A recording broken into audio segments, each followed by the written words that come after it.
আওয়ামী লীগ ভেঙে তো জামাত ভেঙে তখন আফসোস ছিল না, তো বিএনপির বাড়ি ভেঙে দিলে রে, এতে ব্যক্তিগত গ্রাজে, এটা একটা যুক্তির কথা হলো।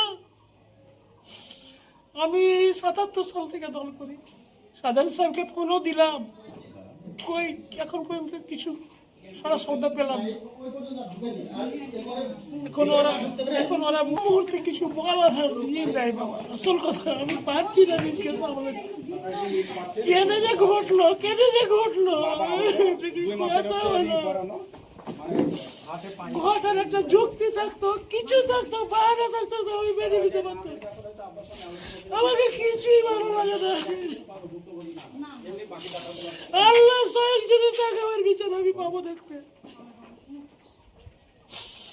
কি বলবো বাবা, আর কি করবো? এটা একটা যুক্তি হলো। আমার সাজানো বাড়িঘরকে ভেঙে চুরে বাবা শেষ করে দিল। ব্যক্তিগত আক্রোশ থেকে ওনারা আসছে যে আমার আব্বা আমার ভাইরা সবাই প্রতিষ্ঠিত, যেভাবে সুযোগ আমার ভাইরা চাকরির সুবিধে যে যেখানে ঢাকাতে চলে যাবে, ঢাকার এক এক জায়গাতে ওদের সুযোগ যে হ্যাঁ আজকে যেভাবেই হোক আমার কোনো ভাইকে হোক বা আব্বাকে হোক জখম করে কিছু একটা করবে, যাতে গ্রামের পরিবেশে গ্রামের মতোই তারা এইভাবে অত্যাচারিত আর নিপীড়িত হতে থাকে। যারা ছিল বিএনপির ছিল, আমার আব্বাও বিএনপি করে, আমার আব্বা প্রকাশ্যে বিএনপি করে, আর যারা ছিল তারাও কিন্তু বিএনপি।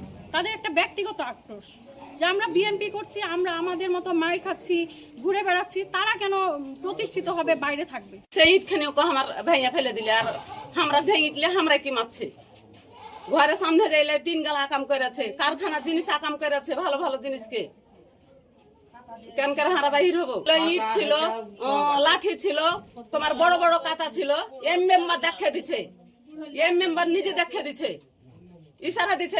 গেটটাই তো হচ্ছে এসএস গেট, অনেক টাকা দিয়ে আপনারা দেখছেন সেটা। তারপর আমাদের ড্রয়িং রুমটা ভাঙছে, সোফা সেটগুলা বের করে দিয়ে আগুন দিয়ে পুড়িয়ে দিয়েছে, আমাদের ভিতরে দরজা ধাক্কা দিয়ে ভাঙছে, আমাদের আসবাবপত্রগুলো ভাঙছে, এবং তারা আরো ক্ষয়ক্ষতি করার চেষ্টা করছিল, ভিতর পর্যন্ত আসতে পারে না, বাড়ির পিছন দিয়ে অ্যাটাক করছে, তারা আমাদের ব্যবহারযোগ্য জিনিসপত্র